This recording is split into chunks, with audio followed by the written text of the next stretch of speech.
You are listening to the Pencil and Paper Podcast Network.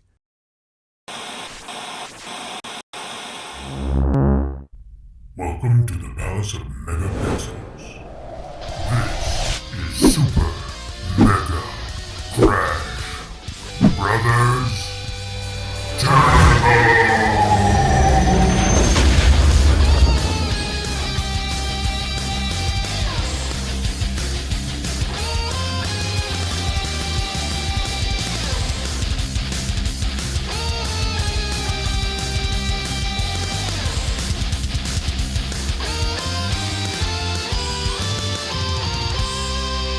Hello and welcome to Super Mega Crash Brothers Turbo. I'm your host, Stephen White, and with me, as always, is my co-host, Lacey Finley. Happy Monday. Got a big show talking about all Game Awards stuff, because there was a lot. There was so much. And not just announcements. No. Just weird shit happening, too. I know. It's just a weird time, I guess. I don't know. I mean, it was a good show. Yeah. If you're the type that likes to, sit through the entirety of it from front to back or whatever. But just, dear God, the amount of game announcement stuff was quite a lot. Maybe it's always been this way, but I feel like this year just seemed to be a lot more. I don't know. Yeah, I think it is like this every year. We kind of forget because all the big game announcements happen and then half of them are canceled or delayed. Or delayed. Yeah. Like there was this one game that they announced and I wish for the life of me I could remember what it was, but Jeff Keighley was like, "Yeah, this is a game that has just been we announced it, some time ago, and we've been just waiting for it, and then we'll finally get to announce it tonight when it's finally going to release." And I said, "Dead Island 2," and that wasn't it. So no, or what's I can't even remember the name of it anymore with the skull and bones. Skull and Bones. Yeah, that would have been another great guess, but no, it wasn't. We didn't see hide nor hair of either of those games. So. I think those both are lies at this point. It's just lies to keep them in the news. I don't know. There's no game. So before we dig into that, I wanted to bring up one story and then one recommendation. Okay, so I know I've talked to you about this before, and I know that I've kind of vocalized this on Twitter recently, and if anyone thinks it's about you, apologies. It's not. So vain. Because this is actually about someone that doesn't even follow me on Twitter or anything, and I'm not going to name names.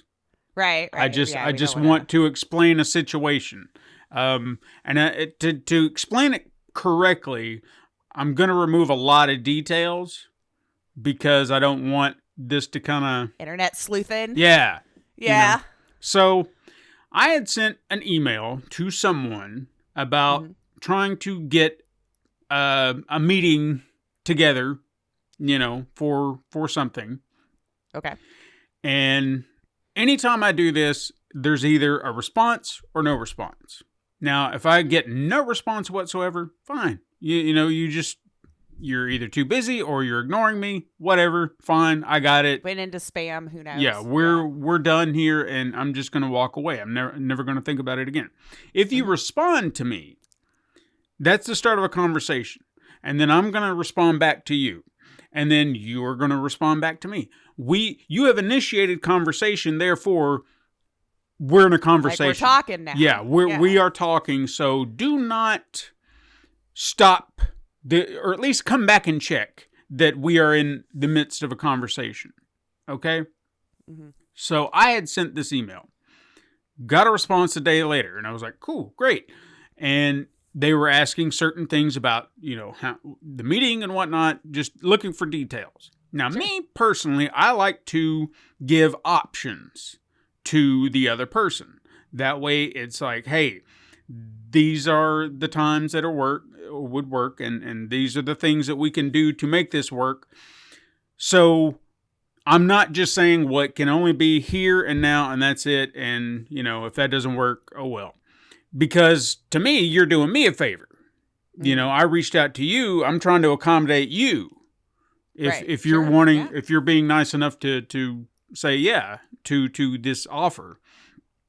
And I don't know, it was like the conversation ended that very moment, because for one entire week I got no response, and I was like, so was it just overwhelming that I gave you options to pick and choose from, or what? And maybe that's what it is. I don't know. I just thought I was being nice, but this has happened so many times that I got frustrated. I got so mad because I'm looking at it and I was like, God damn it, it has been a week. Why is this person not responding back? You know what? You know what? Fuck it. Power move time. So I shifted back, responded to my own email back to them, and pretty much said, hey, I don't have time anymore. Like as if to say all of my schedule has been booked except for this day and time. If that doesn't work, this is the only last spot I have this month, this day and time. If that doesn't work, we'll just circle back around next month or next year or whatever, because I don't have time for this. Right. And not going to keep everything on hold. Just I can't keep juggling this. So here and now, if that works, great. If not, okay. So we'll talk again soon, whatever. Got a response. Got it. Date and time work? Oh yeah. That date and time was perfectly fine. And so it got set in stone, and I was just like, why is this difficult? So why do I have to be have decision paralysis? I don't know. But I felt like a dick in that move in doing that, but clearly it worked. So is this how I have to conduct business from here on? I guess maybe just like a little bit more. I don't know. Maybe some people just need that firm, like, oh crap, things are moving along. I need to answer, instead of thinking they've just got all the time in the world. Who knows? I don't know. It was what's happening with other humans sometimes, and why these things get missed. It was just bizarre, and the fact that that's what got them to respond. I'm trying to find the right lesson in it, because I don't want to just be aggressive towards other people, you know? Right. But God damn it, I'm just so sick and tired of this shit. When I send an email and you respond, that is the start of a conversation. We should continue that conversation. Okay? And once a week has passed, how the fuck unless you are dead or in the hospital. Mm-hmm. And again, I understand there are different things, but to me, it's just, I have this brain problem where brain need confirmation that you read thing and you in conversation with me. I understand that. Yeah. I can't deal with it. So, but sometimes I'm that garbage person who never comes back to an email, because I just never really use my email for anything these days. So when people start those conversations with me, if I even happen to have seen it within a reasonable amount of time from you sending it, then I might, or I might just go, well, crap, they said that to me like 2 months ago, so forget it now, or something, And look, but I'm just really bad with communication sometimes with people I don't know. It's not in my head. Sure. But, even to some degree, I'm not going to say that I'm perfect. I have missed a message before. Like, there was, even recently, there was I don't use Twitter Messenger a lot, but there was somebody I was conversing with there, and they had sent me a message, and somehow I missed it. And then when I came back to it some months later, it was like, holy crap, they asked me a question, and I completely ignored it, but I never got the notification. It wasn't that I saw it and just ignored it. So again, decided not. Yeah, I understand there's a possibility that it just never came through. I try to have these thoughts in my head. Or a person was like, oh, I got to respond to that, but I'm doing this right now. And then. But that question that I got in the message, I thought our conversation was over, from that when we were talking in the Twitter Messenger, I thought, we had already been talking prior to that. So when that exchange, my last message, I thought, okay, well that's a good, that's a good stopping point. I think we're good. Yeah. So I never thought to come back and look. There was never we weren't in the middle of a conversation. I thought it was done. It wasn't like rapid fire back and forth. Right. Yeah, I thought we were done. Yeah. So I'm sure I've done that too. That's I my just don't feel like I justification, had I to guess. have. So I don't know. I know I'm poking holes in my Well, we're starting to see how it could happen. I mean, we could be making excuses for the person, or they could just be like, didn't care enough about it to come back for another week. Like, that's also a possibility. But well, you see, when it comes, I have to lie to myself a lot, so I'm not mad at people all the time. Sure, no, And it could be reasonable excuses, though. So sure, but I guess what happens in my head is when I feel like this person is, for lack of a better term, better than me. I just think it kind of like, okay, so you're a big dude. You're a big guy, huh? Yeah. You think you're better than me? You don't need my time, clearly. Yeah. Yeah. And it's I probably should be lucky to be on your show. right. So it's probably nothing of the sort, but that's just where my brain goes. Oh, I understand your brain. Yeah. It'll start to sabotage us all. Yeah. Yeah. So moving on from that, I did want to talk about a recommendation that I had. And this might not be for everybody, but I think it's a fun interpretation. Definitely a little darker and different. But have you seen Guillermo del Toro's Pinocchio on Netflix? Or at least a trailer for it? Oh, I don't know if I had realized that had come out already. Had it come out? I've seen the trailer. Yeah, it came out on Or a trailer. the 9th of this month, so Friday. Oh, okay. And it's so no, not yet. Stop motion animated adaptation of the story. He co-directs it with, I'm assuming, someone who actually is the director of stop motion, but I'm assuming that's how it is. Is this a different? Maybe I don't know what you're talking about. Continue while I look it up. When you look it up, I mean, Pinocchio does not look like, Disney Pinocchio. He looks just like a wooden boy, and all the characters have a very stylized look about them. Ewan McGregor and Ron Perlman and Tilda Swinton. Mm-hmm. Oh wow, great voice cast. I realized about this. Okay. So if I've never read or really done a lot of research on the original story, but I would probably say this adheres closer to that narrative because it's a little dark, and it's a little sad, because you're just like, wow, it hits you right in the gut, man. Mm-hmm. For example, in Disney's version, Geppetto's just a lonely old puppeteer, whatever, and he just carves a wooden boy and is like, hey, I'm going to have here's my son, and that's it. This is my life now. No, this Geppetto, I don't really feel like spoiler. Yeah. He was a father who lost a son. We get to see this happen. So you understand his grief. So it was probably the assumption in the cartoon. Maybe. Well, yeah. Or audience tried to give it that meaning, maybe. Right. Because they never explicitly, because we can't do that in Disney. We can't say things explicitly. We'll kill everyone's mothers, but yet we never know how they die. You know that? Well, sometimes. Sometimes. But yes, they are always dead.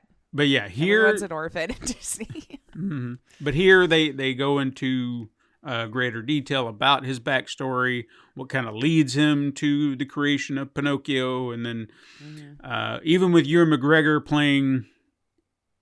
It's Jiminy Cricket, but they call him Sebastian. Sebastian J. Cricket. Talking cricket. Yeah. He's essentially, the conscience, the heart of, or trying to be at least, and how all that goes about. So it's a very good, I was really impressed with just, it's familiar, but also you get curious, okay, well, how are they going to go? How are they going to adjust for this and stuff like that? Christoph Waltz is in it. I don't know if you saw his name. No, and then when I was scrolling, then I saw Kate Blanchett too, and then Finn Wolfhard from Stranger Things. So I was like, I recognize some of these faces. I didn't even... David Bradley as Geppetto, which we've seen him a lot in other things. Yeah. Huh. And I like Christoph Waltz. He's so much fun as a character actor. So much fun. He nails everything. And John Turturro. Yeah. Wow. Who I didn't actually, I think I know what character he was, even though they say it, in the cast, but it was just one of those, I didn't quite to him. Like, I couldn't tell you what character in the movie he was, but I know I heard his voice one time. I just don't remember where. Okay. So I felt like it says like Tu Dottore underneath him. Yeah. So I'm curious if his role got, whittled down a little bit. Maybe it wasn't. Maybe. I don't know. Yeah. I could be assuming too much, but I don't know. I recommend it. I think it was an interesting take on it. For your sake, I will kind of give you. Am I gonna cry? Well, I was just gonna say you might, Okay. but I hate that emotion. There is an element of musical to it, but it's not. But it's not pervasive throughout, because obviously, there is the moment where he has to be the puppet in the puppet show. And so that's his performing or whatnot. That's fine if it's like watching a performance in the movie. Fine. But again, there are one or two songs that come outside of that, but it's not all the time. Okay. And there was even a great joke that I'm surprised you'd let me know up front. Well, I didn't want I'm probably less likely to watch it. Well, no, because I didn't want to put it in your crosshairs. Yeah, and then you start watching it, and then suddenly Pinocchio's starting to sing, and you're like, "What the fuck is this?" Damn it, Steven. So I wanted to give you a heads up so that you could be prepared, but it's not all throughout. Okay. So it's like a couple 3 songs, and then we're out. There was one at the very beginning, like when he becomes alive. It's kind of his dun dun dun. Hey, look at me, I'm a puppet or whatever. It's not the song at all. And then there was another bit where, because I want you to watch it and not be. Okay, well, we'll just see. Hopefully, I'll get around to it. We've been catching up on some movies. I'll just say this: the second song that you think you're going to get leads into a great joke. I'll leave it at that. Okay. Well, maybe I'll just appreciate the joke enough. Yeah. So what have you been playing? What have I been playing? So this week I kept playing more Monster Train. Sorry about it. That's what I did. I actually had kind of like a busy week, so I was like not settling down as much, which was kind of nice for a change for me. Since that's all I ever do. Yeah. Sorry, guys. Never really played that much else. I've been poking around on all of the trailers and stuff this week and watching all that. So I had kind of my work cut out for me for that. Yeah. And yeah. No, last night I finally watched Everything Everywhere All at Once. What'd you think?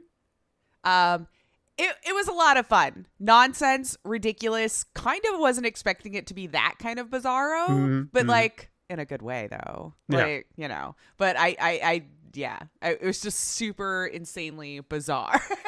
There was it just nutso. Like anybody I've talked to about it, I guess from who's not seen it, I kind of warn them. It's amazing. It's bizarre. And I don't know if you felt this way, but right in the middle, it felt like it was just a lot. Like there was just so much, and I'm like, I don't know what's happening. They do finally come back around and show you what the focus is. Like, what are we trying to say here? What is the message? Sure. But there was just so much going on. You're like, you're losing me. Yeah. You're losing me. Come back around. Well, and you know me, when I saw that 2-hour 20 runtime, I'm like, I have to mentally prepare for anybody who thinks that their movie needs 2.5 hours. So I'm just like, okay. And yes, I totally saw areas they could have shaved it down and it would have been just as much fun. I've never watched a 2.5, 3-hour movie and not found a lot of portions where, this could have been cut so I could get up sooner. This could be cut, But yes. And I think obviously that it's done that way on purpose to try to make you feel chaotic in what's going on too, because she doesn't have any freaking clue either. Like, I ran a laundromat. I woke up and this is happening today. What? But it adjusts rather well. Yeah, no, it's it was fun. I don't see a need to watch it again, but it was fun for one time through. Yeah, I would. I mean, at least by the end of it, if I felt like, yes, okay, you got. I'm on the hook. I'm here. I enjoyed it.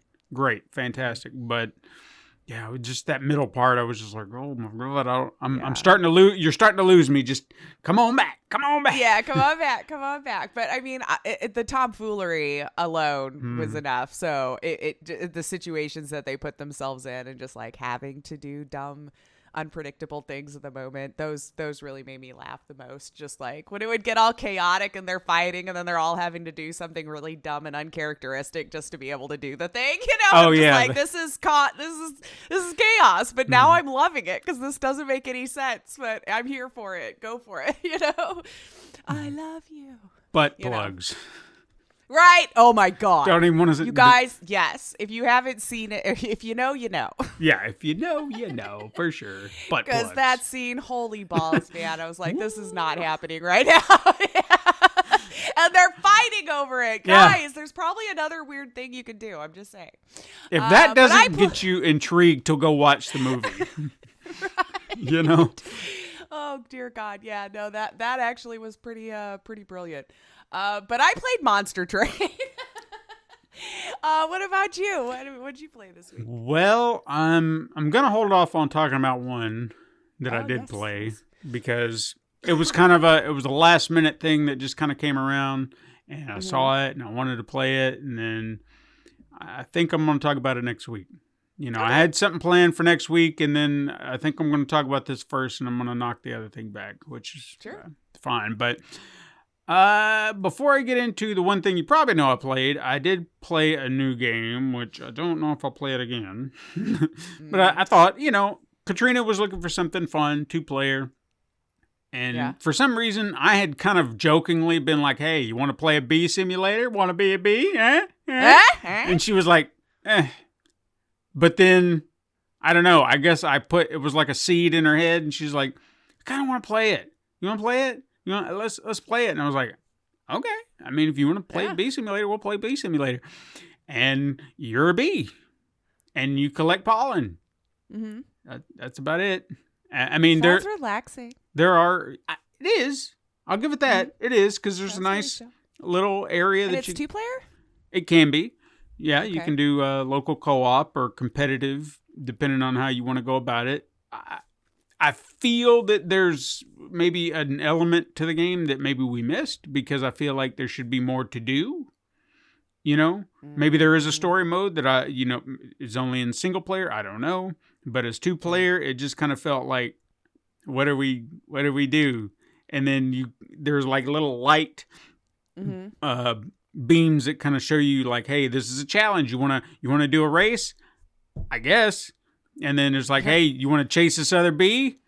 I get that's actually when we quit, is chasing the other bee, because it was one of those things where you have to go through all the little rings that the bee is, and then you've got to keep up at the same time. But if you miss too many checkpoints, even though they're going around and weaving and controls aren't exactly the best. I mean, they're not bad, but they could be a little tighter, and you're just like, my God, I can't. And they wouldn't let you stop. They wouldn't let you give up. It was just like they'd restart you and be like, do it again. It was like, no, I don't want to do this anymore. Just fucking let me stop. Right, this is the reason why I failed it. Just let me out of this. Would not let us do it. I think we would have continued had they just said, do you want to quit or do you want to continue? Yeah. No, it was just like, do it again. Do it again. And I was like, I don't want to do this anymore. I'm done. Yeah. Fuck you. Interesting. Yeah. I don't want to chase the bee. So... But, I mean, other than that, I mean, it was, like you said, relaxing. You just kind of fly around. And the music is kind of calming and everything. So, I'll give it that. But, you know. Let me quit when I'm ready to quit. Yeah. Don't hold me hostage to your game. It's like, you're going to learn about bees. You will love this. Chase the damn bee. Outside of that, though, I did play more Moonlighter, and I'm really glad that I just stuck it out. Good. I'm really enjoying this game. I hate to compare it to Cult of the Lamb, but there are similarities that I've noticed. The colony building aspect, You're pretty much kind of trying to improve your town. But you're doing it in a different way. Obviously, you're not gathering people in. You do bring in other shopkeepers, like a blacksmith or a potion maker. And then there's this other guy, he just sells like wares that you can take to your shop, and it kind of gives your shop an enhancement of some sort. Like maybe customers will leave you an extra 10% tip or something like that. And then there's another shopkeeper that if you're looking for something specific, he should have it, and then you can just buy it from him, probably at a increased rate versus actually going out and looking for it.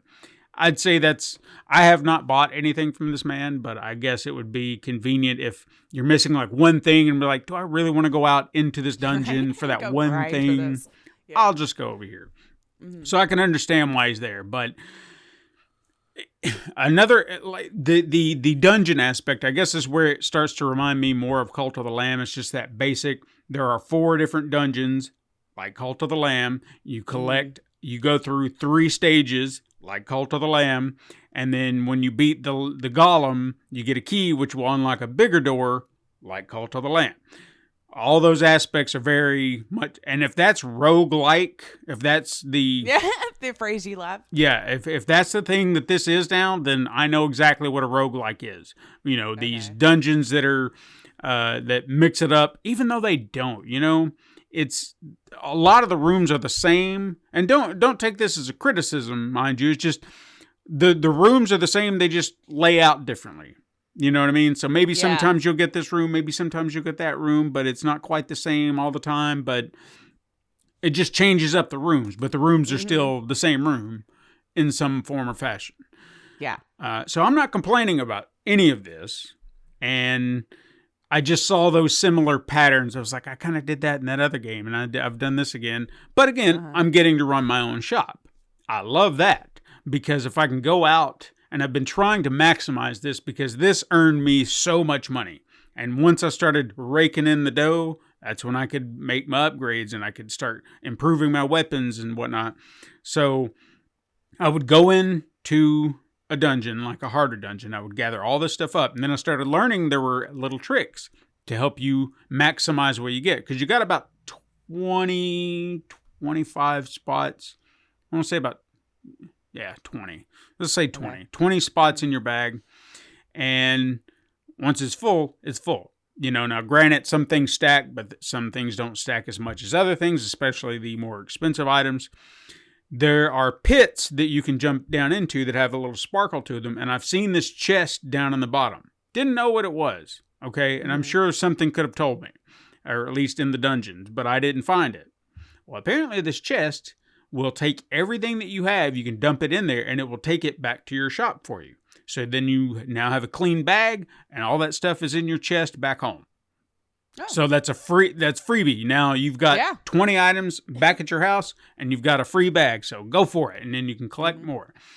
And not only that, but then you can start to sell some of that stuff out of your bag if need be, you know, to kind of free up space, some of the lesser stuff. So you start to try and find out the value of certain things. So if it's like, say, some, what's a cheap, I don't know, you know, something cheap, like a leaf or a petal. Petals, there we go. Like flower petals. They're like little ingredients for something. Yeah, they sell for, you know, pennies on the dollar, so you can just be like, all right, I don't need this here. I need the bigger stuff. I need the books, you know, that are going to sell for like 5,000 golds. Yeah. So it becomes like space management or inventory management in that way. And I know that I've seen people complaining about that, but you can really maximize it, because even some of the items that you get, they're cursed. Some of those items will actually send something back to your house as well. So if you see those, that was one of the things that I was looking at the most, or I try to use to my advantage, is if it's something that I really want, like a high value item, I'll go ahead and send that one back. I'm like, all right, let's get that out of my inventory back to the house, because I don't want to lose it if I just happen to die. And you just kind of keep with that kind of trend, and I think it works out. And you can even create like a gate. Costs a lot of gold if you've got it, but you can create a gate back to your town, and then you can drop your stuff off, and then you can go back into the gate and then come back to the dungeon. Only problem is that was like your one out at that point. Now you still have your amulet that you can use to kind of escape the dungeon. But if you're unprepared and you're like, well, I'm going to go fight the enemy, then you've kind of wasted And if you're not prepared, you've kind of wasted your gold and everything for that. Uh-huh. But again, it's another Live way. and learn. Yeah, it's another way out to get more stuff back to your house or back to your town and to your shop. And if you can really maximize that, and that was the other thing I was trying to keep up, is take a look at all your upgrades. Anything that can get you more money from your customers, do it. Stack that shit. And then you start raking in money, and then it's just like, yeah, and I've got all the money I need now, baby. And of course, everything gets more expensive the higher in material it becomes, like your weapons and your armor and stuff like that. But hey, I can afford it now. It's fine. Yeah. It's fine. I'm a baller. I got this. And there's a banker that I can get in my town too, but I don't know about a banker. I'm curious. I don't want him stealing my... Well, see, that's the other thing too. I upgraded my shop, okay, and now it's pretty big. I think I've got one more upgrade, and it would turn it into like an emporium. A shopping mall. Yeah. So now I've got this big shop, and when I walked in, there's an assistant now, and I'm like, oh, hey, how are you? And she's like, hello, I'm your new assistant. I can help you with this. Yeah, I can run your shop while you go out, and you can continue to adventure, and then I'll take care of everything here. Only catch is I'll take 30% of your profits. I was like, no. 30%? Yeah. I was like, who are you? Exactly. Taking 30%. I just said, no, I'll take care of my shop. It's fine. 1 coin an hour. And I understand that's the purpose of having, like, I'm not trying to run slave labor or anything like that, but it was just like, my money. I want my money. Yeah. This is my game. I'm fine. I'm already struggling to keep the money flow coming in. I don't need something else taking it away from me, so I'll run the shop. I'll go out when it's time for me to go out. I'm a workaholic. Yeah, it's fine. Yeah. And so, I don't know. It's just been a lot of fun trying to manage it all and actually kind of upgrading all your stuff and kind of feeling the power go. It's like, I can just rush through this. I'm getting better at combat, where it was kind of frustrating me at first. I'm getting the hang of everything, trying to figure out what works, what doesn't. And I like it. Yeah. Sounds So like it. I'm happy that I gave it a shot. I'm glad that I stumbled upon it. Same as the game that I did not mention, but yeah, I'll just leave it at that. Excellent. Nice. High recommendation.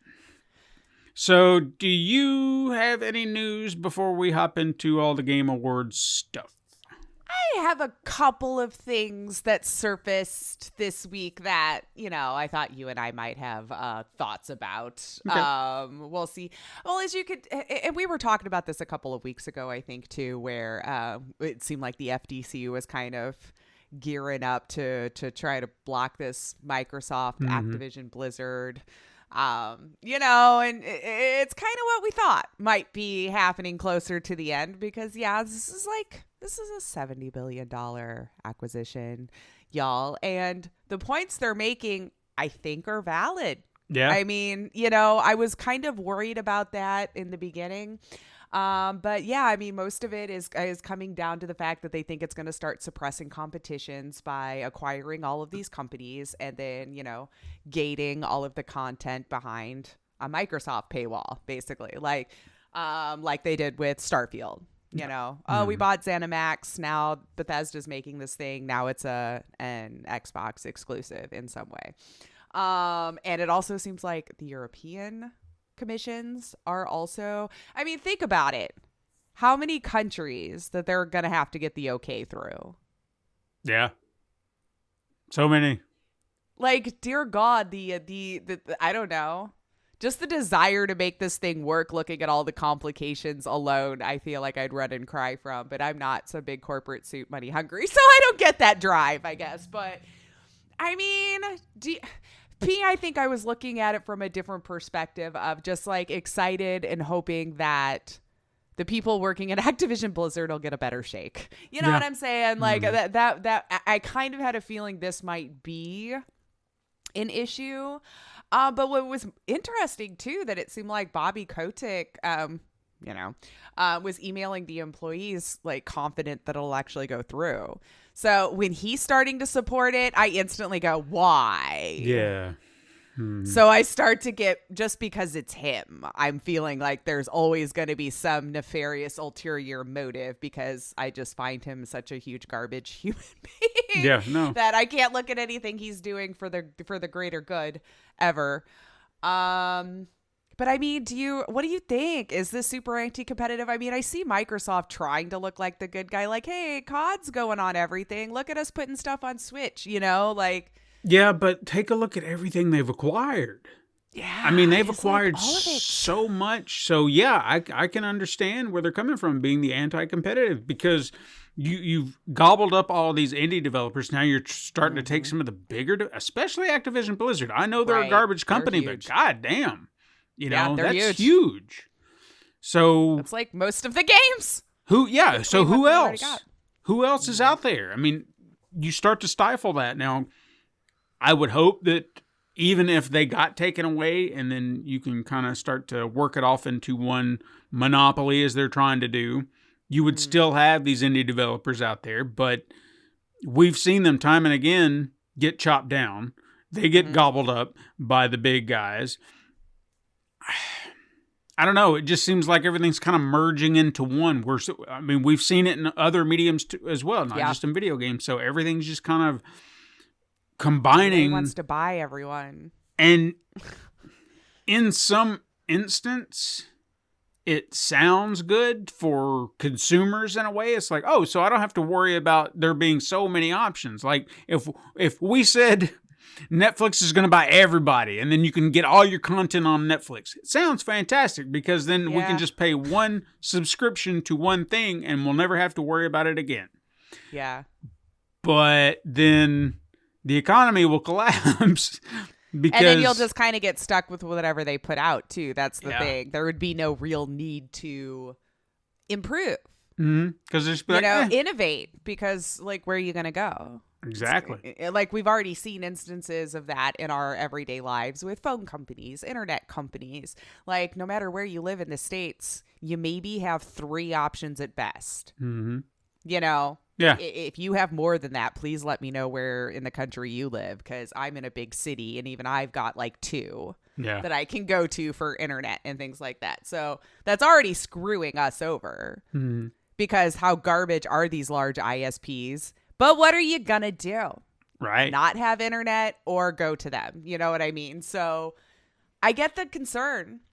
I don't know if their concern is just and true, because, like, when you have larger commissions stepping in, and when I see the certain people voting for and then the certain people voting against, now I'm starting to go, I need to look at this deeper, because some of the people that are like against it makes me have pause. So I need to do more digging, to speak intelligently about the whole thing. But yeah, I kind of thought this was going to be the thing. I think most of us rationally knew this was going to be coming down the pike eventually. Right.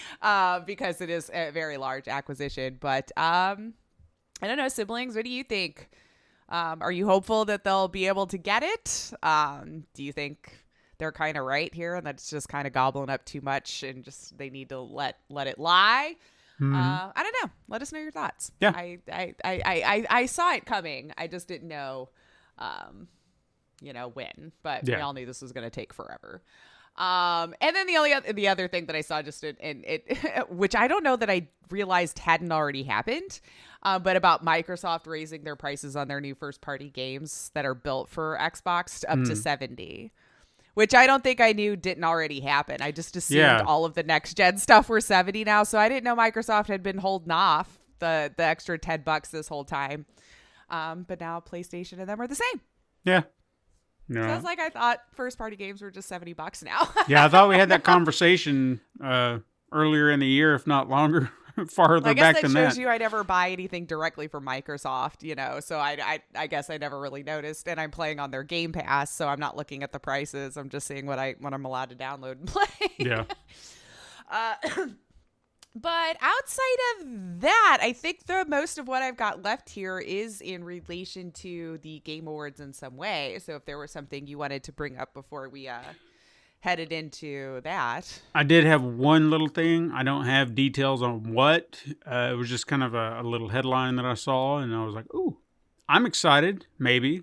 It just depends on what it is. But apparently, there are multiple new Mega Man games in the works from Capcom. So I'm kind of excited. I'm hoping that we get a wide swath, because there are so many different types of Mega Man games, and Little Blue Bomber's been out of commission for a while. I know 11 came out not that long ago, but still, it's few and far between. I want him to make a comeback, proper comeback. Well, maybe that helped. So be the catalyst for making more, because it did do well from what I remember reading and everything. You know, people seem to enjoy it, seem to sell really well. So, yeah. So cool. I'm excited. Excellent. What do you think we should do first? Just kind of go over the winners real fast and see how we shaped up, and then kind of dive into the rest of it for the show. Because I feel like that would go quick. Yeah, because it definitely will. Yeah, especially for the ones that we did. We didn't do every single award, as our siblings may remember from last week. But I probably should have counted. Well, I jotted down, because I know that there were a few. Yeah, I did all right.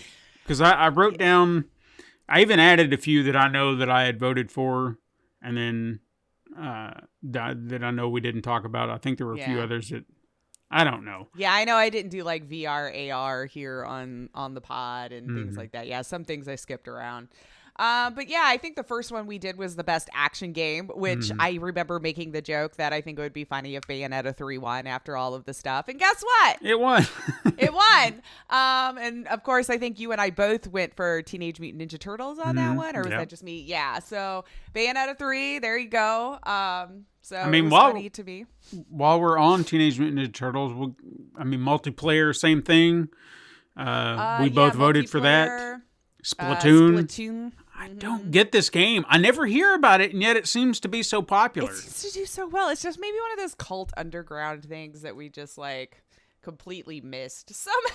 But that's the funny thing. Was it because we were playing Teenage Mutant Ninja Turtles along with everyone else when the game came out that we were just swept up in the hype, and then maybe when it just dropped, missing all this other stuff? Yeah.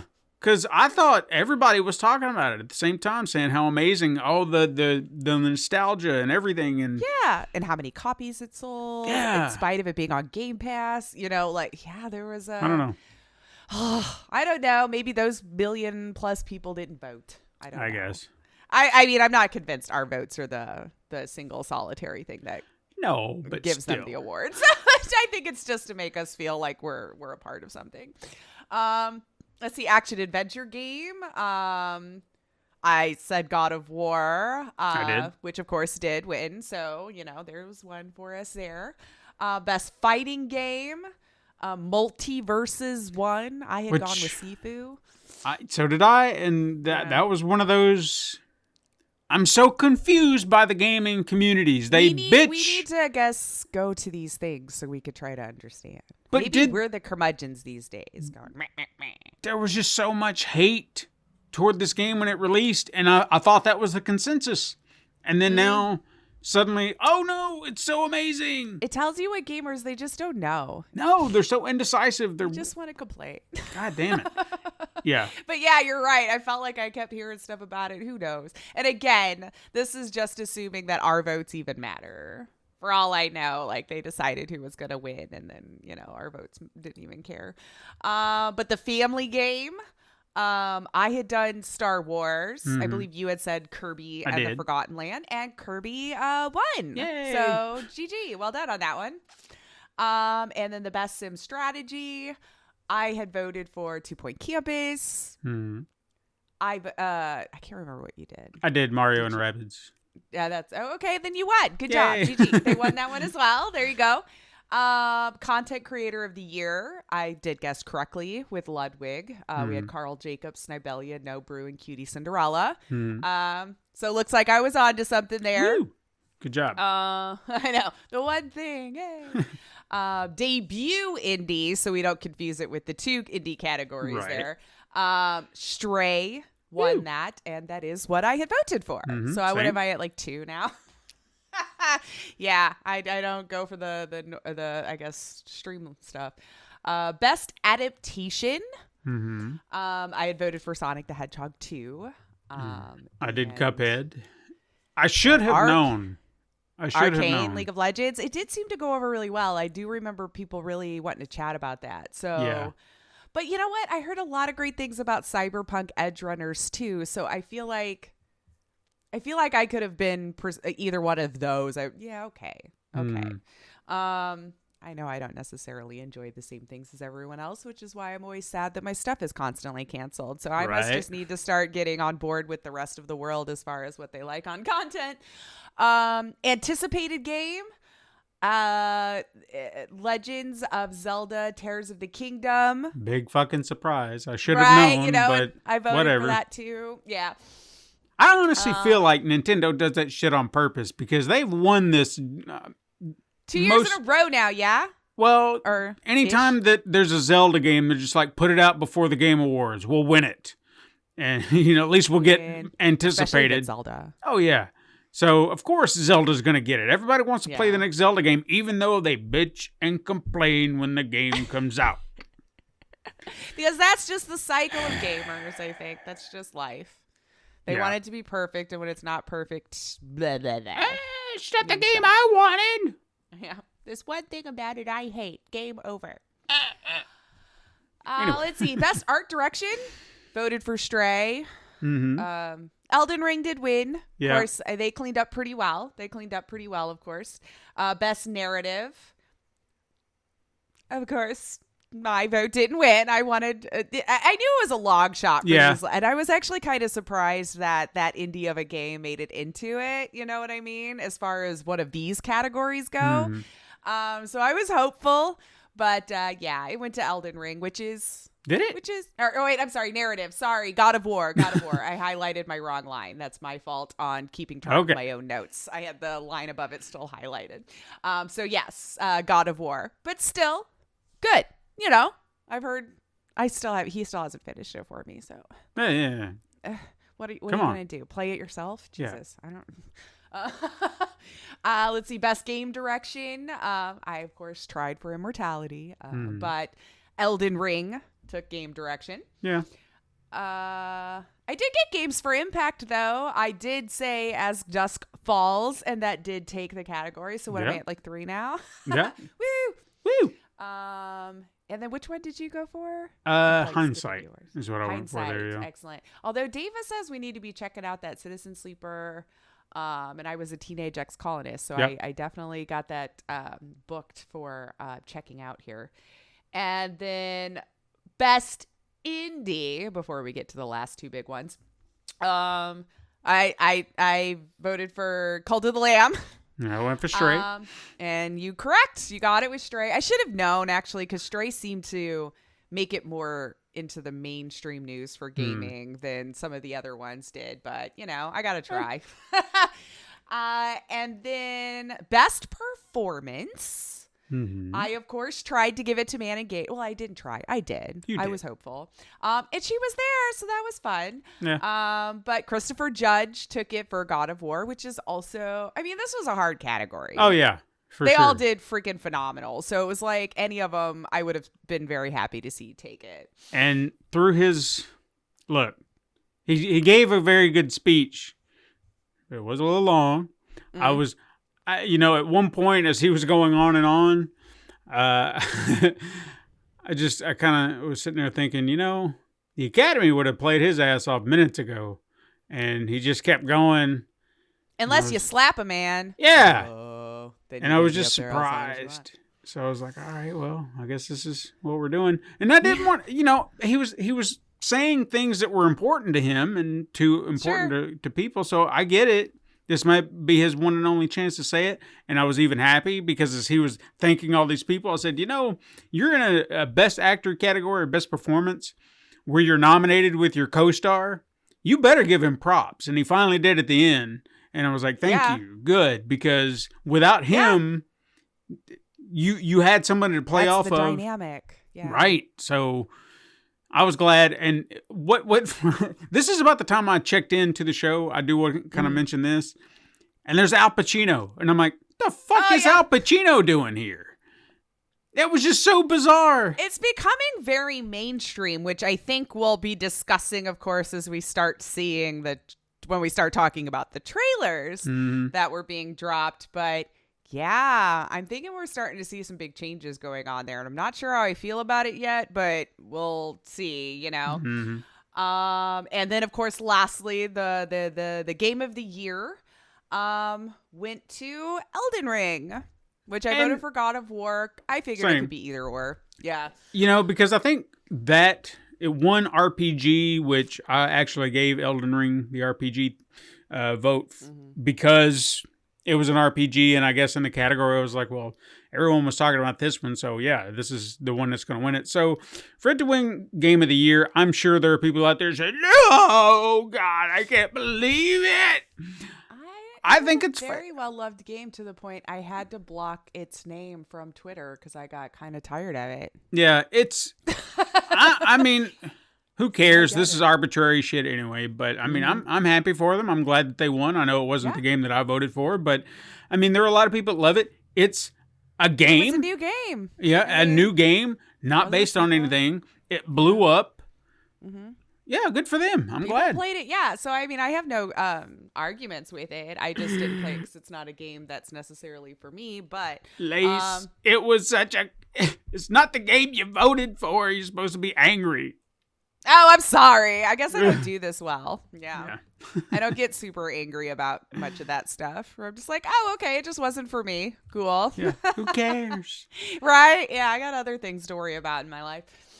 So some of the trailers, now granted, I didn't write down all of them. Neither did I. They took 3 hours to do this whole thing, and we're not, you know, we're already a long podcast. So thank you, siblings, for hanging in there the way that you do already. You remember, as Wuffy said, you can just skip ahead so you don't have to hear us ramble. Fuck you, Wuffy. Anyway, continue. Yes, or you can do that. I guess straight to the end. I don't know. I feel like we rambled the whole time.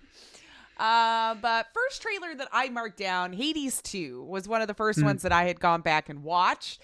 It is a direct sequel, which seemed to kind of shock a lot of people because this studio is kind of known for like doing one game, moving on, and creating just a different new game. So I don't think a lot of people were expecting it to even have one, just because the studio technically doesn't or hasn't so far in the past. Hades was a big game, though, was it not? I mean, it was, and that might be a good reason for them doing it. Sure.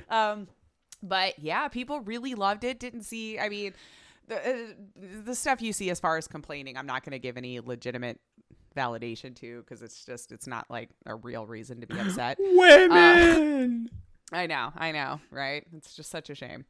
But it is following, definitely still the same storyline. But you're playing now as Melino, if I'm saying that correctly, the princess of the underworld within Greek mythology. So she is the daughter of Zeus and Persephone after Zeus pulled some of the, his shenanigans. Yeah. To be in Zeus. He's a whore. Zeus things. And so very possible full-blown daughter of Hades. I don't know. But, we'll see. That's all I could really get from the trailer and some of the stuff that I was reading about it. I mean, it looks cool. I like that style, so I don't know. You excited? Did you play the first one? I never did, so I don't really have a horse in this race. I know that a lot of people did enjoy it. It was just one of those that I was like, I'll get around to it. Like so many. There are actually a few we're probably going to talk about that I have not played a game in the series, and now they're doing another one. I'm like, shit. And it's enticing me. Yeah, it's enticing me. I gotta get there. So get caught up. Yeah, I feel ya. I feel like I'm running way behind now, and then I'm just like to the point where I'm letting it overwhelm me. Where I'm like, it's just not gonna happen. I don't know. I don't know what my problem is. The other one that caught my eye though was Hellboy. Yeah, that was out of the blue. Right? I'm a little disappointed it didn't sound like Ron Perlman. Yeah. But you know what? I'm sure this person is lovely and amazing, and I don't want to discount them just because, a name did it prior to you. They're probably amazing. Sure. But yeah, didn't really get like a whole lot. I bet you'll love this. Roguelite. Action adventure game. But I really love that art style. Oh, yeah. It seems to fit. I don't know. What do you think? I'm kind of excited for this one. I am too. I mean, I didn't hear the roguelite bullshit, which now you've... I hope I didn't ruin it for you. I think Well, you'll love it. maybe I'll think differently. I don't know. We'll wait and see. But no, the art style, I mean, that's ripped directly from the comics. I mean, it's so on point, and I loved seeing the detail. So that alone has already enticed me to want to play it. Yeah. We'll just have to see what happens when the game comes out. Sure. So yeah, no release date yet. Yeah, fingers crossed it's going to be amazing. That's all I can hope for, because we've not had a legit Hellboy game, so why not? Yeah, Hellboy, Web of Weird. So I'm going to keep my eye on that one because that one does look fun. Just like the art style, the combat alone. And Hellboy's fun. So why not? Oh, yeah. Why not? Let's see. Let's do that one last, actually. Let me move my notes around here. I don't even know if I should be excited about that or not. But Death Stranding 2. I mean, yeah, this is one of the ones that I said that I have not played the original, and I need to, but you know, I'll get there. Well, I guess. Started it. I was watching. Like I said, I feel like I watched a good enough of this game being streamed because when it was out, I was still actively live streaming on Twitch, so I knew a lot of people who were playing the game. Yeah. But I mean, we did get to see some returning characters. An aging Norman Reedus kind of looks like Geralt now, like with the gray hair that came. I don't know. Maybe Witcher's just in my brain because that news is always in the news cycle at this moment. Sure. But yeah, it doesn't seem like you're getting a whole lot more of. I mean, it's Kojima. It's probably going to be weird. It's going to be bizarre. It's going to be out there. And if you've already played the first one, you might know what to expect. But it looks like you got some of the returning people. Norman Reedus, Leah Sado, Ellie Fanning, Shioli. I never could say their names right. Kutsana, and then Troy Baker, who's in everything. I think I just assume if it's a AAA game, Troy Baker's in there somewhere. Not to be rude. I just know saying. He's super big in the space. And yeah, so... let us know if you're excited for that. Did you love the first one? Or are you just excited because you're getting another Hideo Kojima game? Because I know some people just love to follow him because, well, brilliance. Whatever. Yeah, he's pretty cool. Yeah. So what do you think about the already getting a DLC for Horizon Forbidden West? I actually was kind of curious if it was going to happen because I know they had the ice... the Frozen Wilds, I think is what it was called. Funny enough, Burning Shores. So they just went the opposite. Yeah. That's funny. I guess we're going to LA. Yeah. I mean, Guess we're going to it's Hollywood. not surprising because, I mean, we were kind of close to that. Yeah, we're in the West, right? Yeah. So why not? Let's just go all the way. Yeah, I'm excited. I mean, it doesn't I mean, we didn't get a whole lot. She's flying around the thing that I know that they had just kind of introduced towards the end of the last game or whatever. Like, hey, we got this new mechanic. And so she's just kind of flying around and it goes past, the Hollywood sign is another bigger, badder machine, punches through it on the hill. And then there you go. So we'll see. It looks like April 19th, 2023 is I'm just going to say expected drop date because I don't trust anyone's drop dates until the game's out. But yeah, exciting. Just seems so soon. I don't know. Seems so quick. Like these people must be just like. But I mean, they already had the assets in chopping it place. I'd say that would probably be it. Is they already knew what they were going to do, and they were just like, "All right, well, just leave this out. This doesn't have shit to do with the story, but we want to do this, so we'll just set that aside." Finish that, and then we'll come back to this later. And then, I mean, it's been a year almost that game is. Has it? Wow. Surprisingly, I have no concept of time anymore, I guess. Unless I'm mistaken, I feel like it's been close to a year. Or you might be right. We're getting there. Like February, March of this year or something. Because that seems like when they normally drop. See. Of course, I could be wrong. I have no concept of time.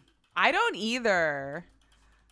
Like either everything feels like a week ago. No, February 18th. Okay, so it was. It really is. So it'll have been a little over a year then once this one drops. But okay, yeah, I feel like because that still seems close together. So I think our theory maybe of chopping it up to get the extra cash might be. I don't know. It just seems like games take longer than that. So whatever. I don't really know. But looks fun. Looks great. I'm assuming you can still just grab it if you don't have a PS5. I think all of it's still on 4. I don't know. It's just that weird zone of life right now where it's like we've moved on to the next gen for 2 or 3 years now, but not everyone still had the chance to get a hold of it. I think it's getting a little better. Yeah. Or people just gave up because I don't hear the complaining as much anymore. They're just like, you know what? I give up. I'm just going to stick with my 4. I mean, I felt like I've heard that supply is starting to filter out to where it's not difficult to get. It's going to be the PSVR 2 that's going to be difficult to get. And they just I think I heard this past week that they just now opened up pre-orders to the public versus getting that special invitation from Sony. So we'll see how that goes. See it in your resale market. I mean, all I know, days, selling their receipt. I understand that pre-orders are pre-orders, and that locks you in to get one. But those who got the invitation, I feel like they should get theirs. You know what I mean? They were first in line. You should have gone kind of like how Steam did. Like they wanted to make sure you had an active account for at least a certain amount of time or whatever. Perfect system, no. But I enjoy seeing people trying to make it a little bit harder, adding that extra layer, that you can't just create 100 bots one day and have it buy it. Like it had to have been active. It had to be purchasing things. You had to have the account for like a year. Yeah. Those things made sense to me. PlayStation members maybe who 10 years out, you get the first round. Are you from 1 days? Are you from 2 days? I don't know. I can't remember when the PlayStation program came in like 2 or 3 or something like that. But yeah, and then start to roll it out to everyone else. But I don't know if that's just a bigger pain in the ass for them and they just don't care. But I think you're starting to see the results of people not having consoles. To me personally, yeah. Like how I still kind of have it in the back of my head. I wonder if that's why PlayStation sales, like the memberships were down. Could be.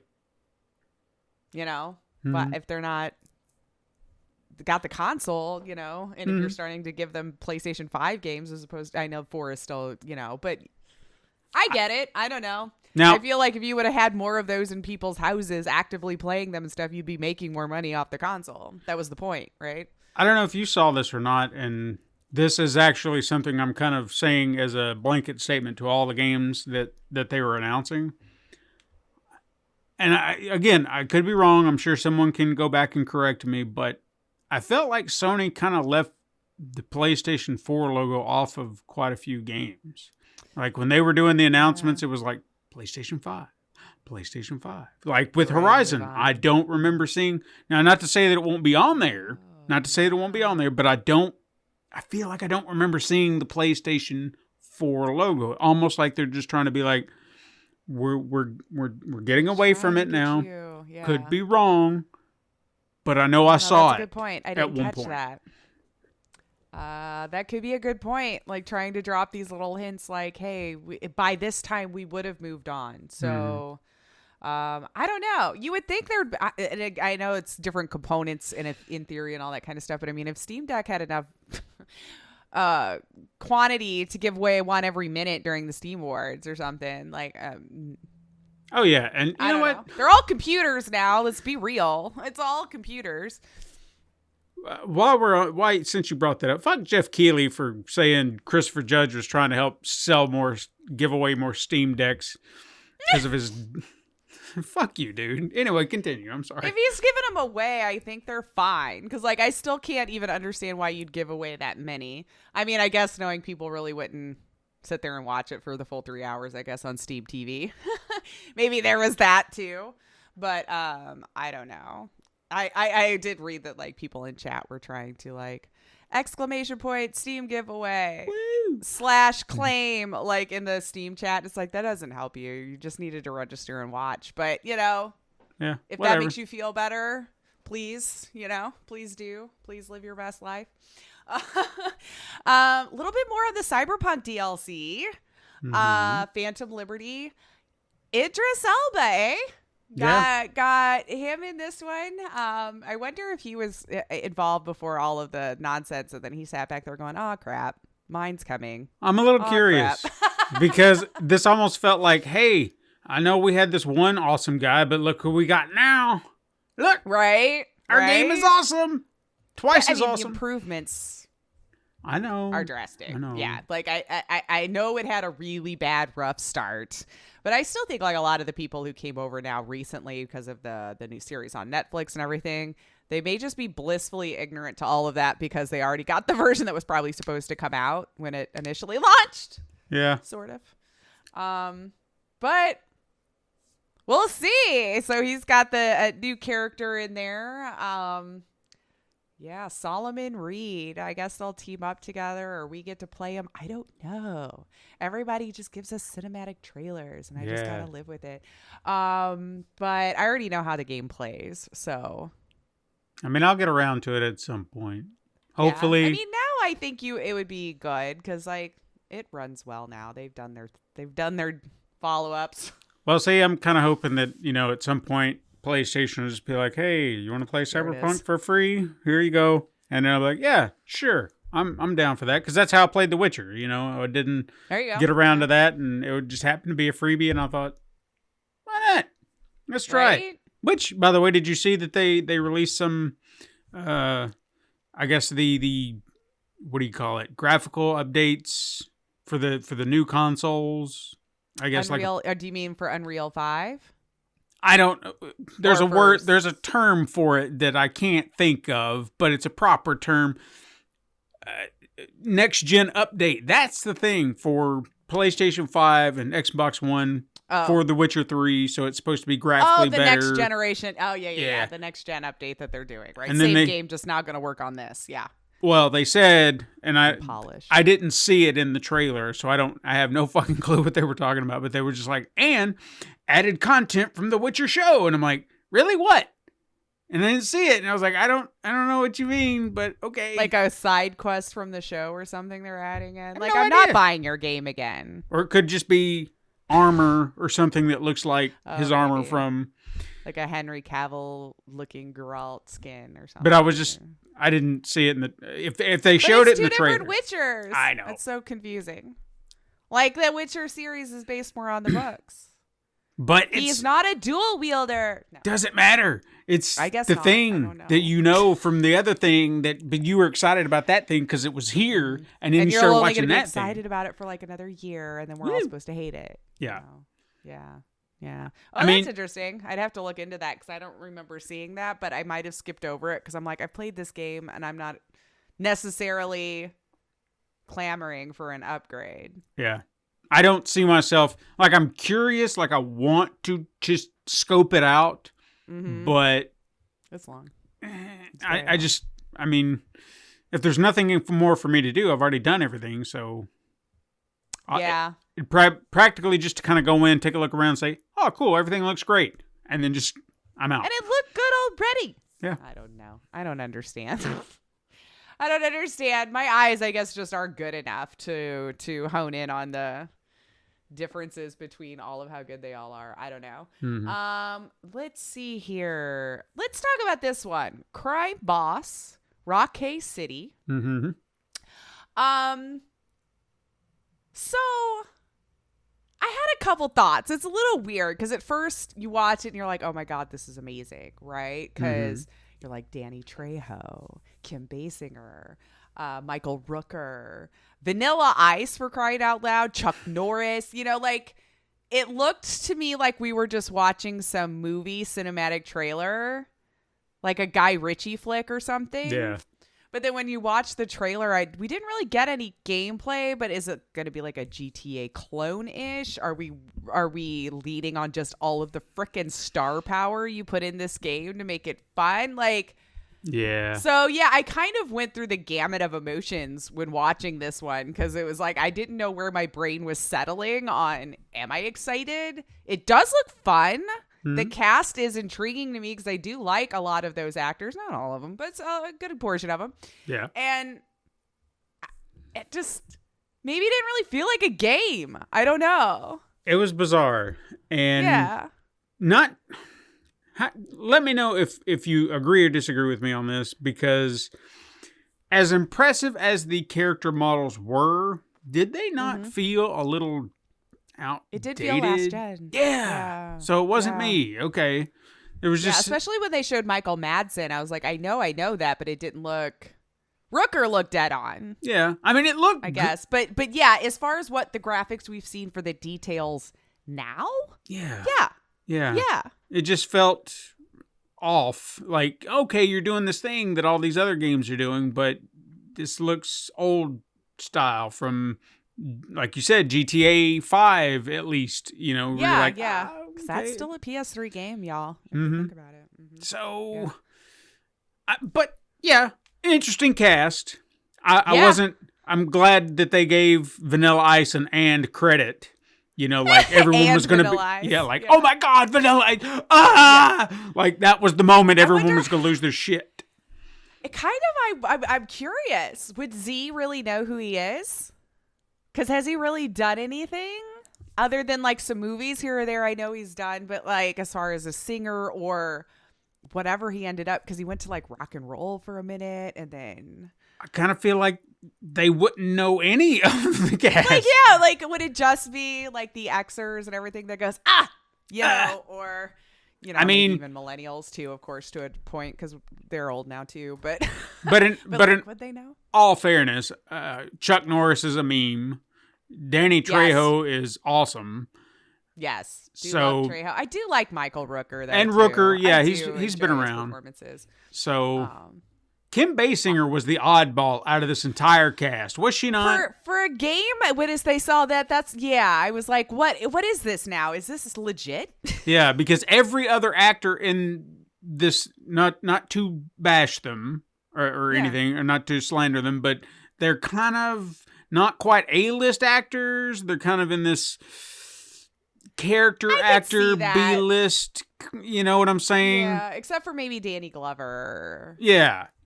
But yes, I could see that. She's always kind of been in this A-list tier. Now, granted, I haven't seen her in something in quite a while. I haven't really sought her out. Yeah, not that I'm aware of anyway. I usually always find out they're doing lots of indie flicks that I just don't catch my eye. So yeah. So for her just to pop up is like, oh, where did she come from? Okay, well.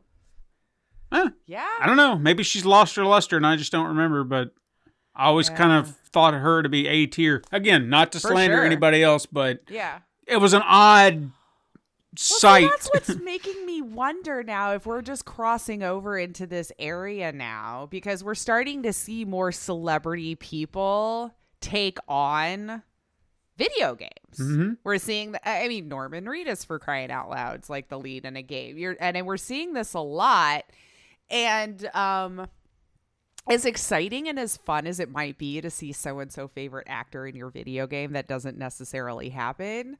I worry for just regular, I hate to say it like regular talent, but like the other very talented individuals that have been working in this field that you're just going to bump because so-and-so name can be in my game. And I kind of hate that. This feeling is no different than what we saw in the 90s, where studios started to say, oh, we've got to get this big actor to voice this animated character. It's like, but why? Yeah, no one gives a shit that Brad Pitt is voicing so-and-so in this Prince of Egypt. Was he in Prince of Egypt? I don't know. I'm grasping here. We're just trying to throw an example out. Yeah. So it was just like, who gives a shit? It's not him. It's just his voice. And then you have all these voice actors, people who this is their profession, getting their livelihood. Yeah, they're getting screwed out of an opportunity because you want a star that no one's going to see. Right. You know, and I bet you could find a voice actor who could nail that tone or whatever it is about so-and-so's voice that you loved. Mm-hmm.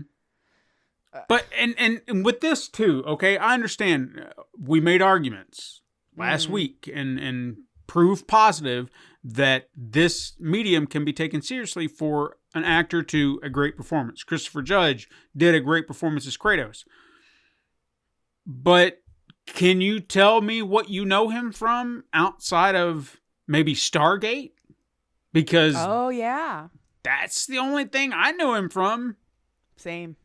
So Same. And I don't really know a lot of them from other things. And I'm, again, not trying to knock him as an actor. Clearly, great, got chops. Just could be doing stuff that's not where I would be looking for content, you know, which is also valid work. But he's you know? he's an actor, struggling actor, perhaps to say. I assume loosely. all actors are struggling until you've become a celebrity, but But that's what I'm talking about. You know, maybe yeah, he paycheck has to paycheck, gig to gig. he hadn't quite hit his mark, and then found this gig, and now he's playing this character, even though you don't get to see him. Think about that. No. All the other actors in there. I mean, to even some degree, Ryan Hurst as Thor, you saw him in the character, even as a big fella. You could kind of see his face. Like that And they then- did mocap him at some point or Yeah, whatever. and- but yeah. Richard Schiff, clear as day, that was him as Odin. Yeah. Okay, so we Yeah. saw him in the game. But these are not big actors, big A-list actors like Right. Idris Elba and Keanu Reeves. Right. You know, they don't Yeah. need this work. They are No, just it's being fun, roped in. I imagine, but still. Now, Yeah. to that point, these actors may need this work. Because we did say they weren't exactly A-listers, but Sure. And I mean, I'm splitting hairs here. yeah. You see what I'm saying? We know what Yeah, we're no, trying I to get say. Like, Okay. we know who these people are. We've seen them in a lot of stuff. I mean, Michael Rooker, for crying out loud, was just in, like, Guardians of the Galaxy and stuff like that. Yeah. Not as, like, some small-time flick or anything like that. I mean, I probably first remember him from Walking Dead. Mhm. It was the first one. I'm sure he's done other stuff, but for some reason, that's the first thing that pops into my mind. I think when he that was the moment. Yeah, I think that was the moment everybody was like, I got him now. Like they latched on to something they know him from. Because I know Yeah. I'd seen him in movies prior to The He's been Walking around a Dead. while. But it was just Yeah. always like, it's that guy from, like you could not put Until a finger you finally on. remembered his name. Yeah, Right. so it might have been Walking Dead that made his name remember. And he Yeah. wasn't even in it that long, which is even more interesting. What, a season? 2?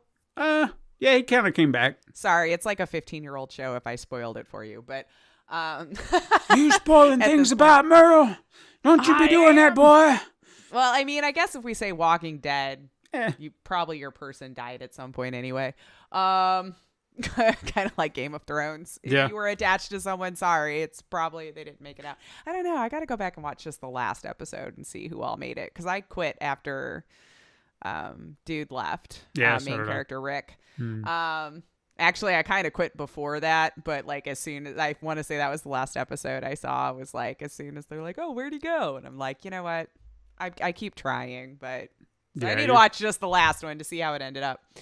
Anywho, so yeah, crime boss Rocky City, supposed to be set in Florida in the 90s, and we're looking at a March 28th, 2023 release date for PC on Epic. So I'm kind of PlayStation 5 and Xbox X and S.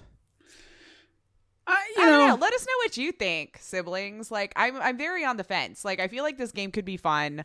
I'll probably be intrigued enough to keep an eye on it and everything, just because we didn't really see any gameplay, but I'd keep my eye on it. But I'm still very on the fence with just constantly now seeing major celebrities, getting cast in our games too. You know, Yeah. So just for the sake of them being in it, really.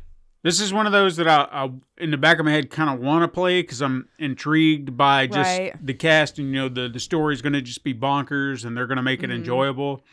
But is sitting through the gameplay going to be worth it?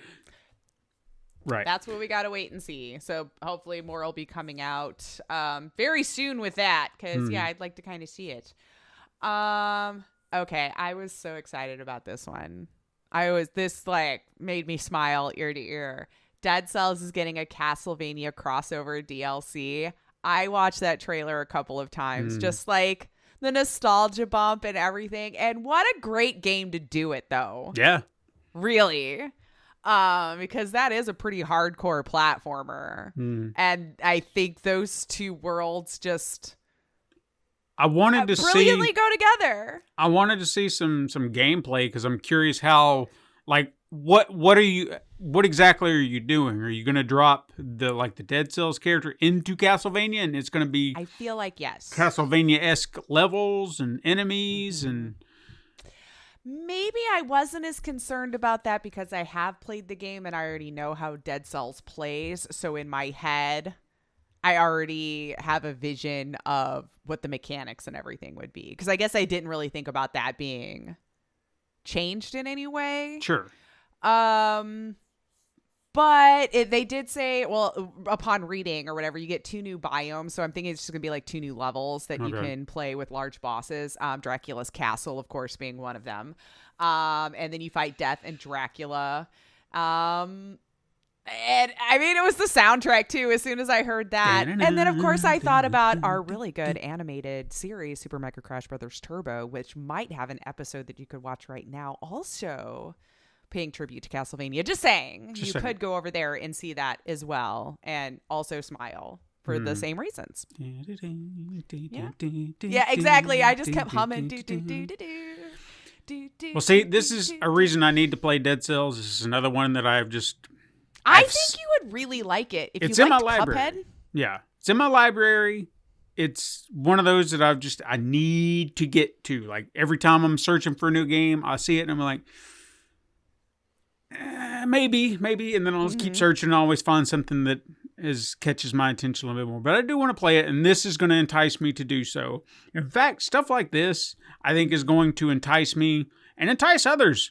I think this is a smart move on some developers' part to find a hook, because I'm a fan of Castlevania. So now you're adding Castlevania content to this. So now I want to play it because that's something that's got me. There's another game, I don't know if you heard about this, that came out of nowhere called Gigabash. And it's like monster smashing. And it's like, yeah. I'd seen it and I was like, cool. Yeah, it looks kind of fun. And then they said, oh, by the way, Godzilla DLC. And I was like, oh, shit. Now I've got to go get this game. Damn it, now you got me. Yeah, so they need to think about little things like this, these little crossover things, because, man, yeah, I'll be in it. Well, I'm very happy to see Motion Twin is still working on the game. You know, because I wouldn't have been shocked if they just created this version of the game, released it, and then we were done. You finished a game. Yeah. You know, and then just recently having the update that was paying homage to other indie games as well, like Shovel Knight and, Slay the Spire and some of the other ones that was put in. And now this, I'm like, yeah, I'm really happy to see that, that team is still working on the game and giving us stuff like this. I don't know. I just already have high expectations for it because I know the quality of the game that they've already produced and put out. So I trust that they would do this DLC justice. I really do. And if I eat my words later, I'll be the first to come back here and say it. But the team hasn't given me any reason to worry thus far. So I'm pretty excited about it. I'll be checking that out right away. Ooh, crap. I moved my stuff around. This is what I get. Oh, and then me looking up the other stuff. And I thought you might like to chat about it with the Suicide Squad trailer, the nice little tribute that they did at the end. It was really cool to hear his voice. I was curious because they hadn't really touched on any of the Justice League. And when it came down to Batman, I guess he wasn't necessarily in the back of my head thinking that he was going to come back, but then kind of rewinding. He was still kicking when they announced the game. Wow. And Tara Strong came back as Harley, so why wouldn't you get the Batman?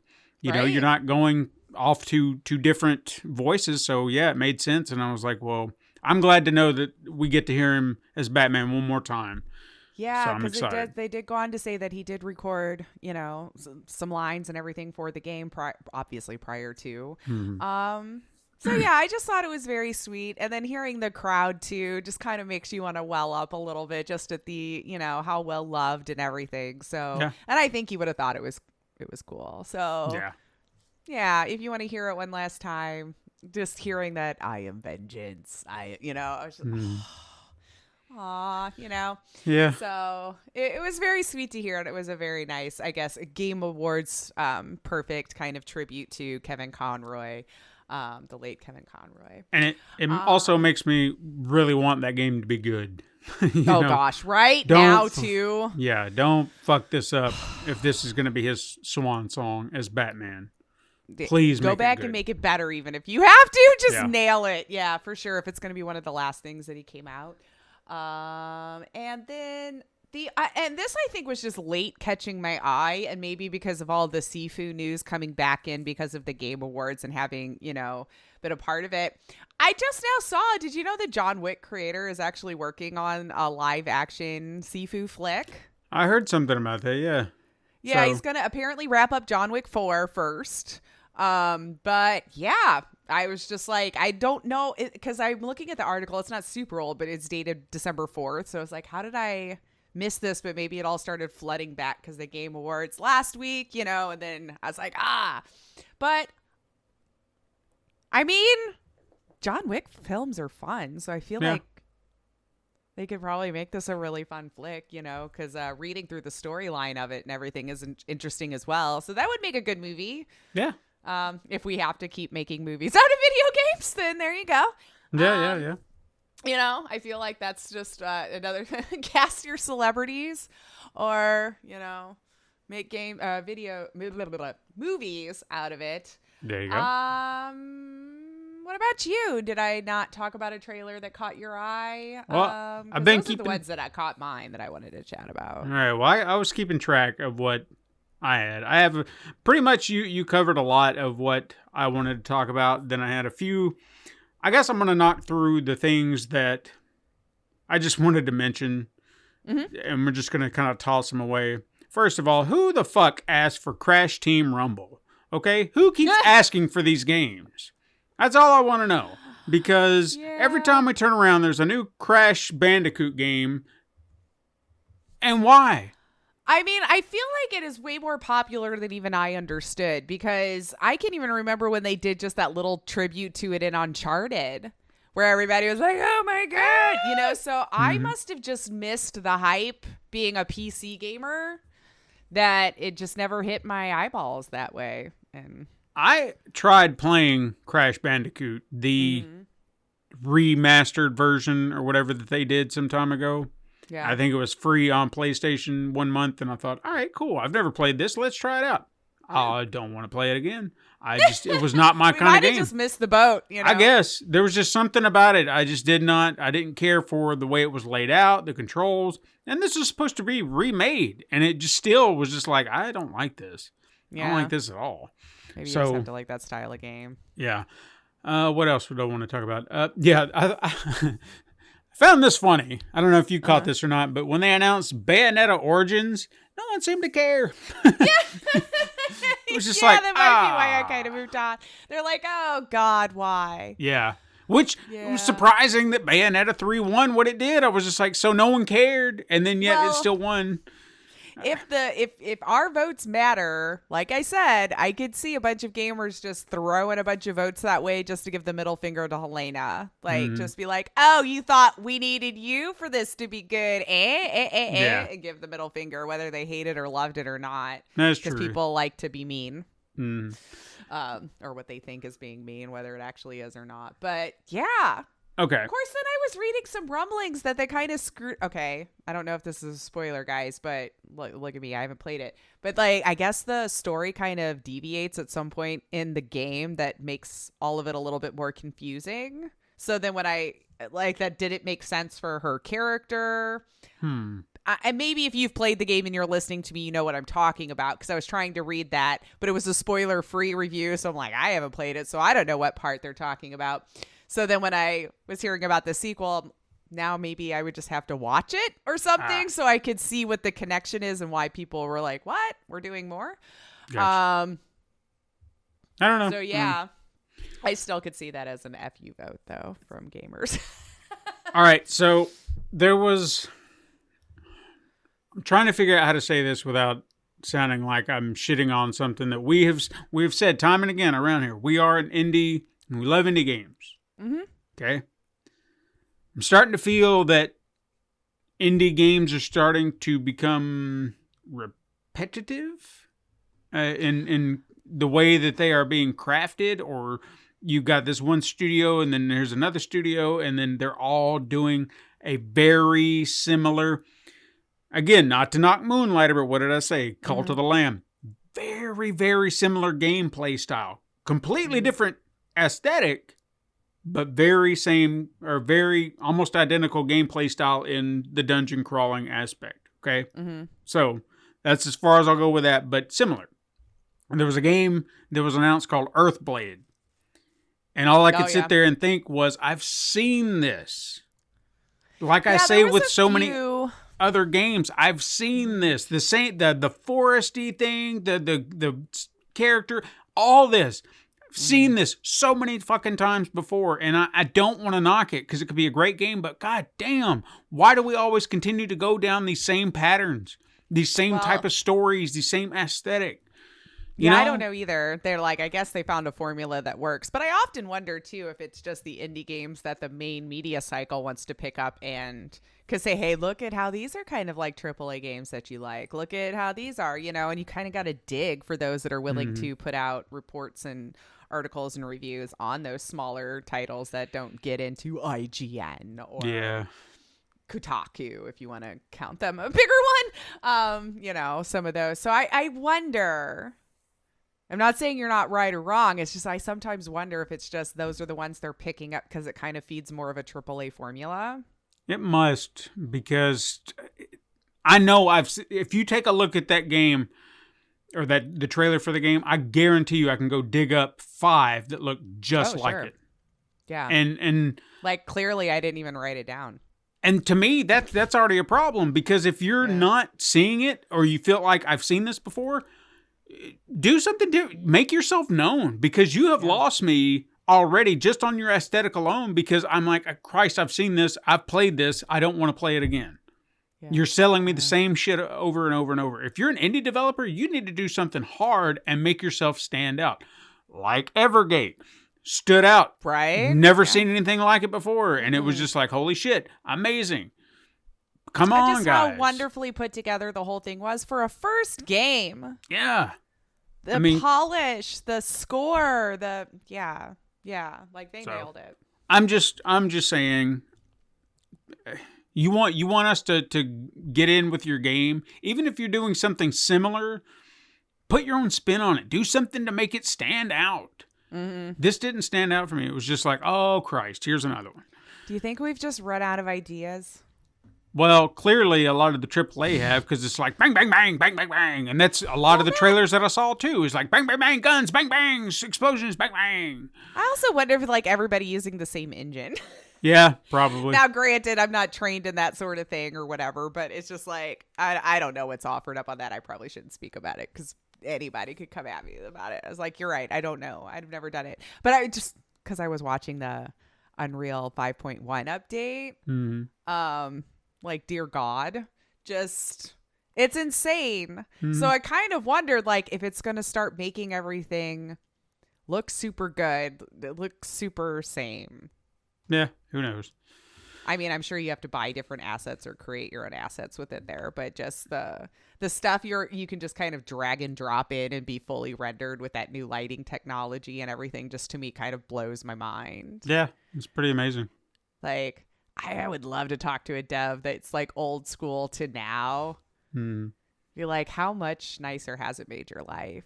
Or how much more cookie cutter has it made your life? Sure.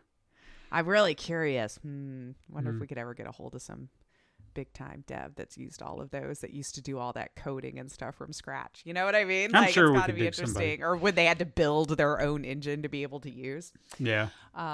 Yeah, they would be interesting to talk to. What was it? All right. So this next game I want to talk to you about, because I want to see if you saw anything about this. Because I thought for a moment this was a fake trailer. Like, I didn't know what the hell this was. I thought we were being punked for a minute. And then it just kept going. And I thought, so this is a game. And I'm curious, and I kind of want to play it, but it feels like a party game you need with friends called Party Animals.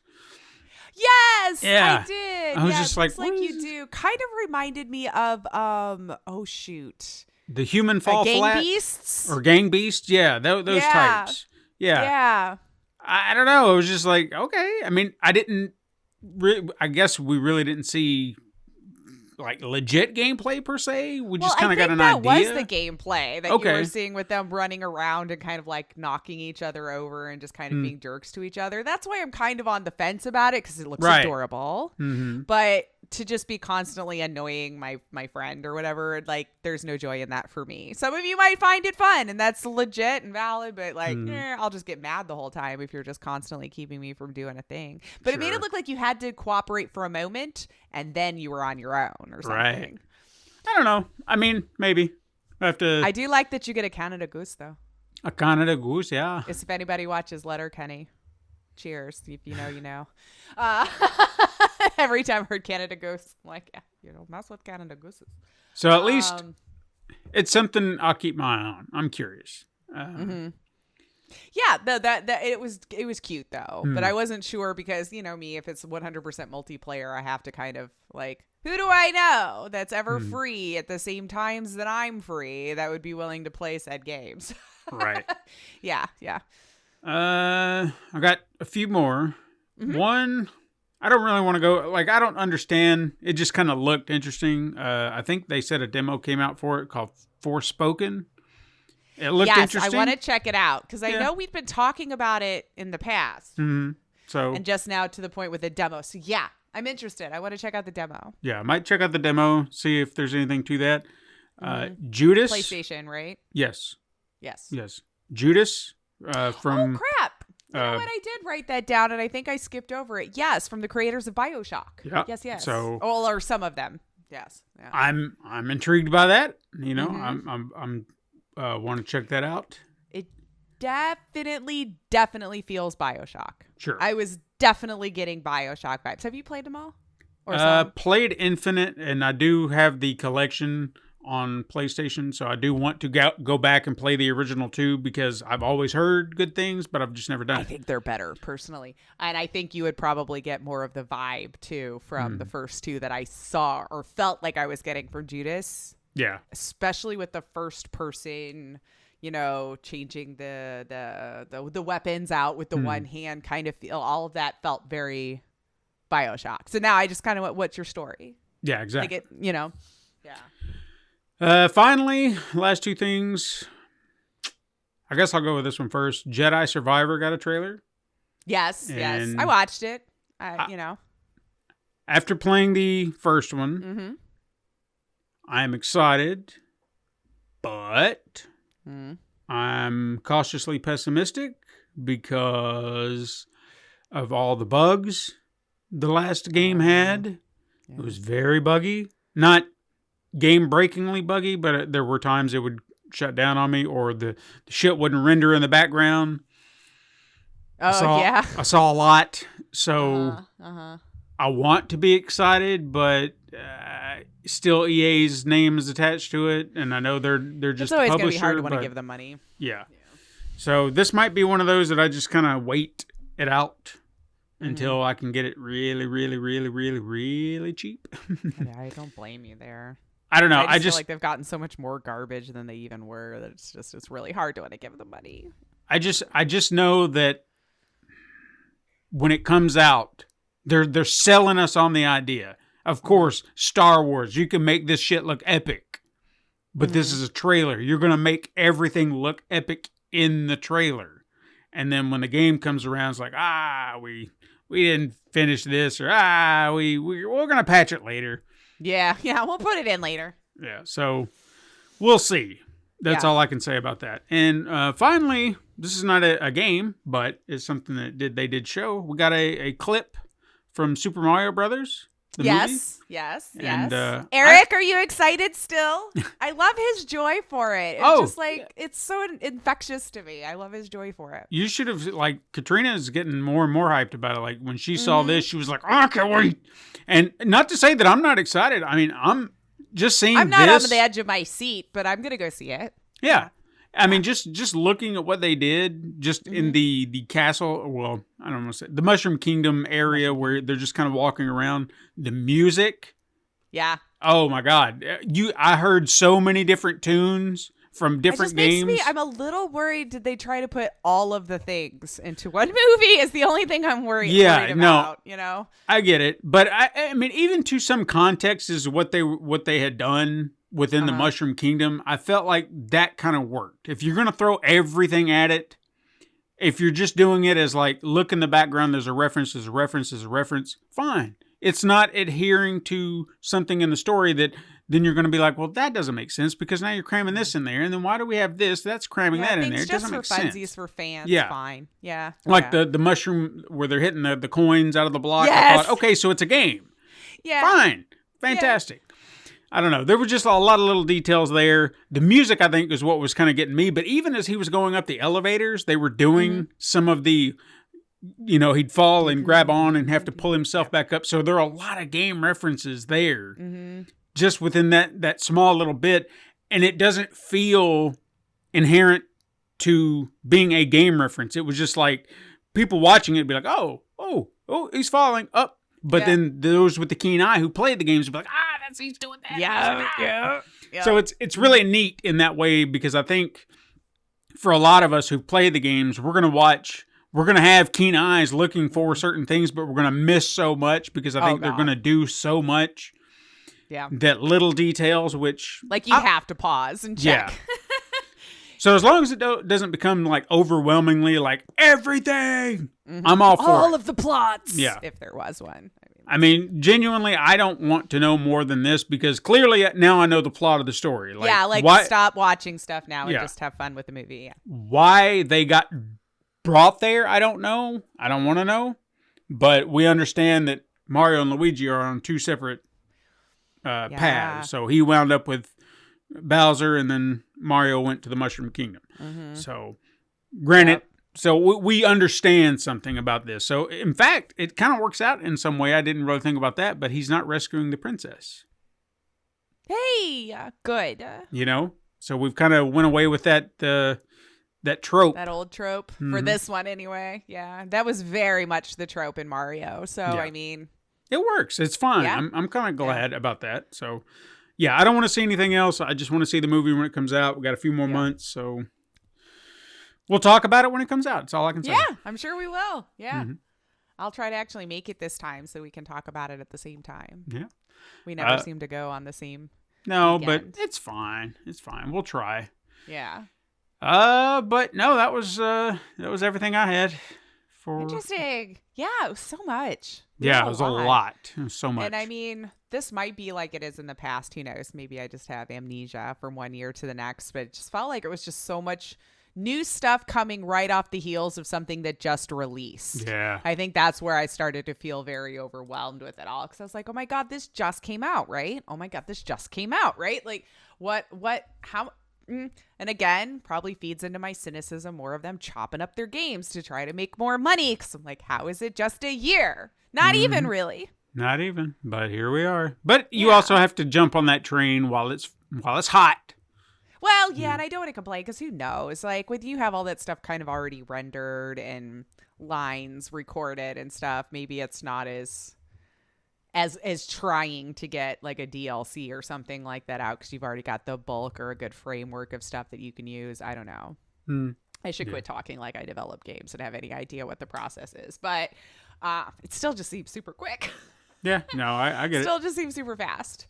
But yeah, siblings, let us know, what was your favorite moment from the Game Awards? I know we didn't really talk about that last little moment, but if I'm honest, I don't really understand what it even was. And I think it's just like giving press to an individual that didn't deserve it in the first place. This was somebody looking they needed. Yeah, they were just looking for their 15 minutes and they got it. Yeah. So. And apparently is known for doing this upon a little looking around. So it's just like, I don't get it. So whatever. And then when I found out there really wasn't a point to it, I was just like, meh, whatever. Not going to even mention person's name or give them any more thing. But yeah, so that happened too.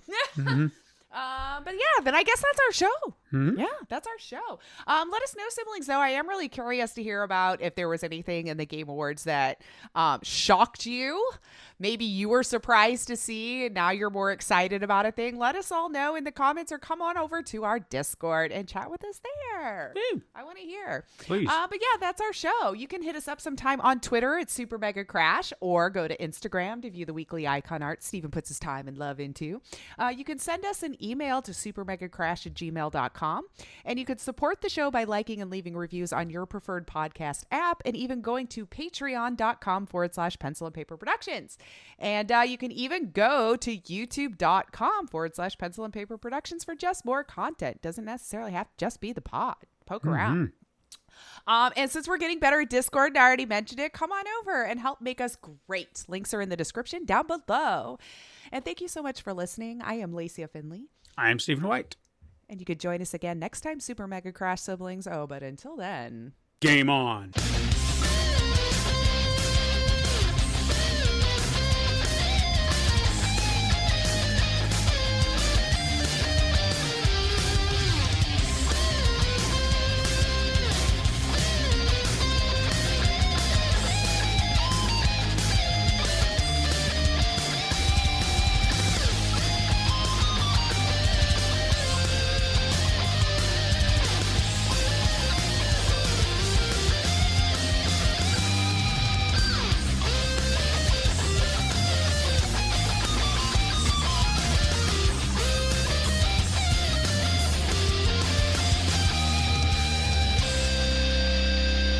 This has been a Pencil and Paper Podcast Network production.